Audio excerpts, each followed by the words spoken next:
Halo guys, kembali lagi di channel YouTube saya, Devi Lestari. Kali ini saya akan melanjutkan cerita yang keputus kemarin tentang teror hantu kosan, yang merupakan pengalaman pribadi saya ketika saya dulu tinggal di kosan. Ya, ceritanya yang video kemarin itu coba dicek, nanti linknya saya taruh di bawah. Ya, kemarin itu ceritanya sampai aku mandi ya. Aku mandi, tiba-tiba ada suara yang lagi nyanyi. Aku mikir dong, perasaan aku tuh mandi terakhir, yang lain semua sudah mandi, cuma aku doang yang belum mandi. Jadi aku selesai mandi, aku lanjutin lah mandi, nggak mungkin lah aku tiba-tiba keluar. Aku selesaiin dulu mandi, aku cekin satu itu kamar mandi yang ada di semua kamar mandi yang ada di samping kamar mandi yang aku pakai. Yang sebelah kiri aku ngecek nggak ada, yang ujung sebelah kanan pun nggak ada. Dan di situ kebetulan ada temen aku yang namanya Dewi lagi nyetrika baju. Aku kan kayak orang kebingungan ya, aku cari suaranya tuh ada, tapi yang nyanyi siapa gitu. Mau tau nggak suaranya kayak gimana nyanyinya? Suaranya tuh kayak gini, aku masih kerekam banget di memori aku. Suaranya kayak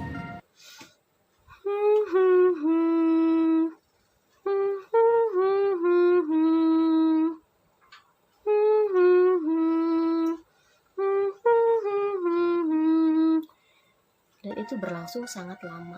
Suara kayak gitu, dia nyanyi gak ada syair, cuma kayak yang menggumam kayak gitu. Terus temen aku Dewi nanya ke aku, kamu juga dengar katanya suara itu? Lah, dia bilang iya, aku bilang kan iya. Terus dia bilang lagi kayak gini, itu kan dari tadi katanya gitu. Lah, berarti ya bukan aku aja dong yang denger. Terus aku sama Dewi lagi ngobrol kayak gitu, suaranya makin menjauh dan pergi ke atas loteng lagi. I don't know kenapa semua itu selalu terjadi ke atas, ujungnya tuh ke loteng. Nggak tahu pesan apa yang mau dia sampaikan, aku tuh nggak tahu gitu. Tapi setiap kejadian apapun pasti menghilangnya tuh suaranya tuh dari loteng, atau misalkan asal suara awalnya tuh dari loteng. Ya, padahal di loteng itu kalau kita ke atas, kalau pas sore-sore itu enak juga, pemandangannya bagus, bisa lihat gunung-gunung, bukit-bukit, pohon-pohon. Tapi karena sering ada kejadian itu, kita semua nggak pernah yang namanya pergi ke loteng. Udah gitu, aku bukan orang pemberani, aku langsung ke kamar. Tapi temanku si Dewi itu masih lanjutin nyetrika di belakang sendirian. Dia mah pemberani, aku acungin jempol, dia tuh berani banget. Aku takut, aku langsung ke kamar, aku langsung ganti baju. Dan udah, untuk saat itu kita pergi sekolah. Udah nggak dihiraukan lagi masalah itu. Tapi itu cukup membuat aku shock, cukup membuat aku takut. Terus selang beberapa hari, penjaga kosan yang tua yang pertama itu udah keluar, diganti sama penjaga kosan muda, namanya Om Okib. Om Okib itu pada suatu malam berhalangan untuk hadir, untuk menjagain kosan. Digantilah yang jaga kosan itu adiknya ibu kos, maksudnya adiknya yang punya kosan itu, namanya adalah AA itu ya, maksudnya kayak gitu. Kita sebelum ada orang laki-laki, maksudnya cowok atau misalkan orang yang laki-laki ya kan, maksudnya yang kayak kita bisa ngelindungi gitu ya, kita nggak berani masuk ke dalam kosan. Kita semua berkumpul di luar kosan, karena emang kalau udah melewati maghrib tuh bener-bener serem banget. Karena hampir setiap hari tuh ada gangguan yang horor gitu, yang tapi emang itu jadi ikatan kekeluargaan di kosan itu makin erat ya, kita makin sama-sama. Terus datanglah ya yang jagain adiknya ibu kosan itu. Dia juga kayaknya nggak berani tidur di dalam di kamarnya penjaga kosan itu. Dia tidurnya di sofa depan pintu.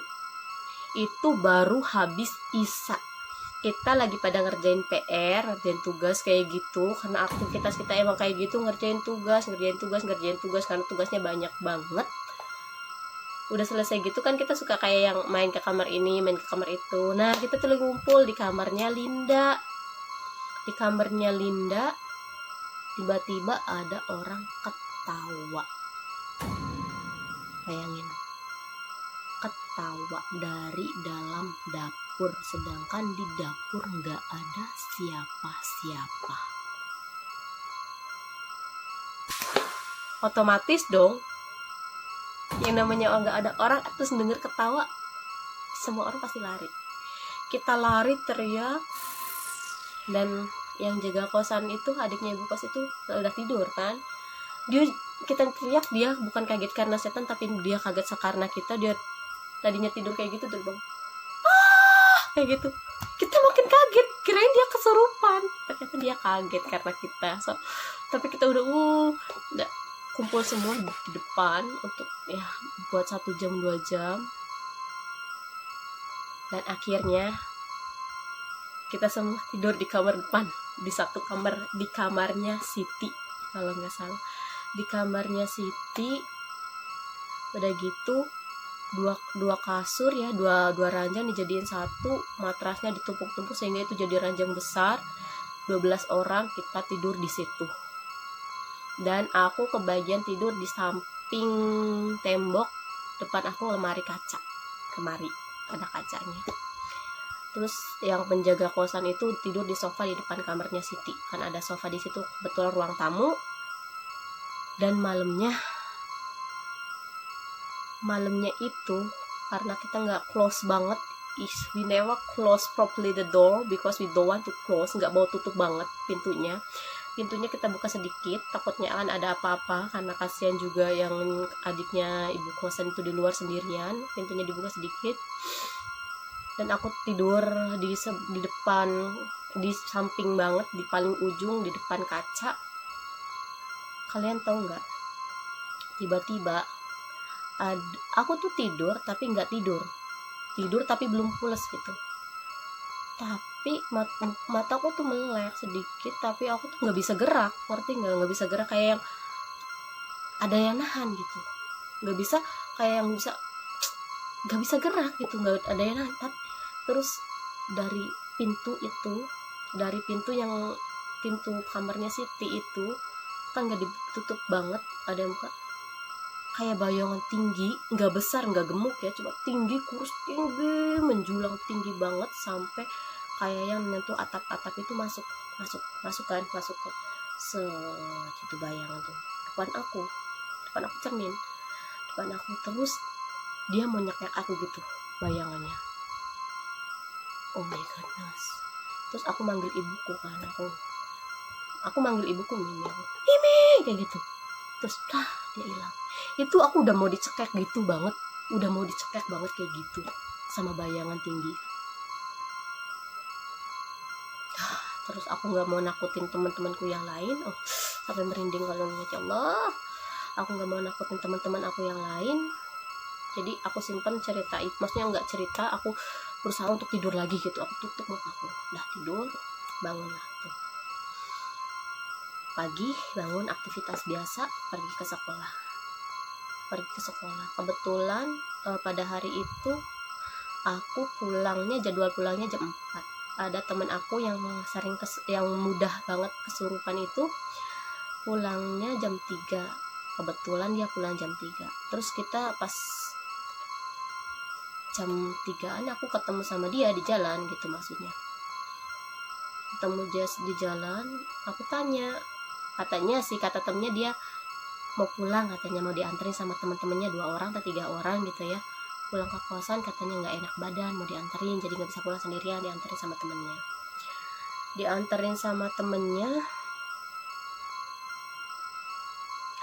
Tiba-tiba aku nyapa, hey, aku bilang, iya nih pulang, aku bilang. Dia nggak jawab, dia cuma kayak gini, senyum kayak gitu ke aku kan.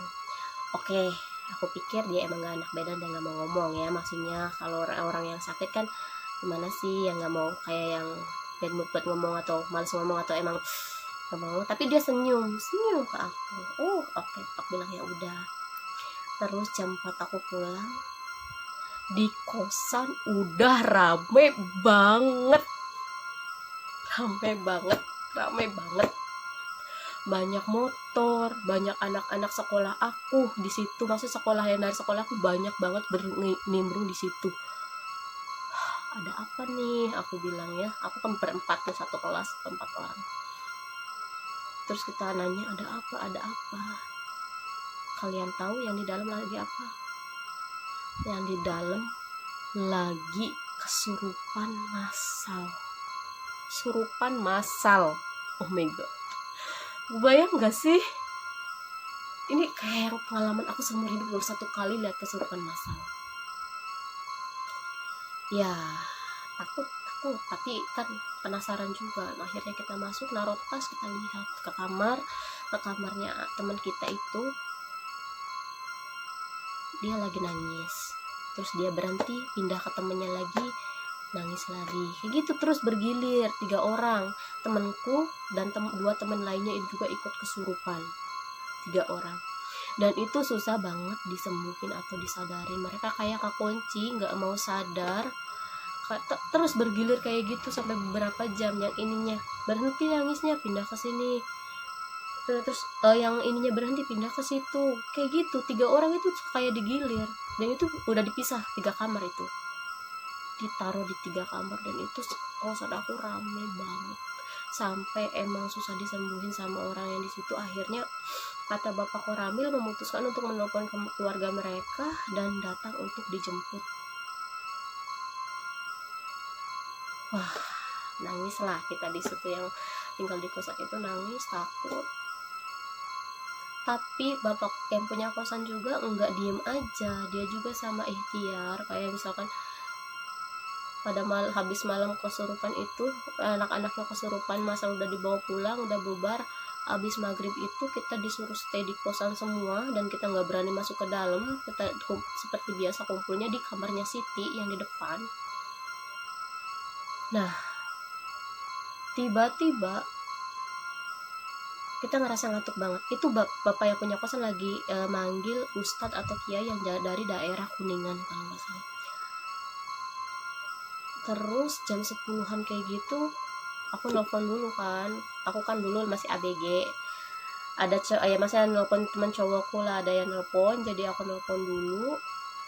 Tiduran di kamar gitu, maksudnya karena ada yang harus diomongin kan, kalau banyak orang nggak etis juga. Jadi aku pergi ke kamar aku untuk nelpon sebentar.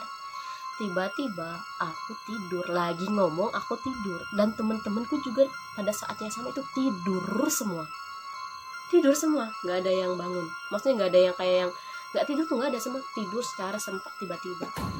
Dan kata bapak yang jaga kosan aku sih, emang itu disengaja sama pak ustadznya biar kita itu nggak takut pas dia lagi ngusir si bibi seleb atau yang neror kita di kosan. Terus yang jadi lucunya, kata bapak yang jaga kosan aku, setannya tuh jahil, yang neror kita tuh jahil. Sampai pak ustadz pun, pak kiai yang ngusir dia tuh dikerjain. Tahu nggak diapain kalian? Itu bapak ustadznya diapain tau nggak? Pasti kalian nggak bakal nyangka. Bapak ustadznya sarungnya dipelorotin. Dipelorotin, ustadz aja sarungnya dipelorotin. Ya Allah. Terus aku mikir, ini setan jomblo nih, agresif banget soalnya. Gak tahu harus lucu atau takut atau gimana, tapi emang itu campur aduk, dan jelasnya itu lebih ke takut. Diusir lah sama pak ustadz itu hari itu. Dan untuk beberapa hari, like almost 1 week, hampir 1 minggu itu suasana tenang, gak ada gangguan. Happy dong, kita makan, kita masak makan untuk merayakan kepergian si bibi seleb atau si peneror itu. Udah gitu, pas mau makan asar jam 3, datang lagi nangis. Ada lagi yang nangis di dapur mau makan, ditangisin lagi, lari lagi kita keluar. Rutinitas kita lari-lari kayak gitu jadinya ya. Sampai terus-terusan kayak gitu, sampai semua orang, semua anak yang ada di kosan itu, yang dari Indramayu, yang dari Sumedang, yang dari semana-mana itu pada bawain barang yang katanya bisa menangkal hantu. Ada tau nggak bawa apa? Ada yang bawa air, ada yang bawa tasbih, ada yang bawa pecut, tahu pecut ya, yang ada pecut, ada yang bawa kitab, semuanya pokoknya, sampai ada yang diruat, maksudnya ada orang anak yang bawa orang pintar untuk meruat kamarnya dia. Amazing banget gak sih?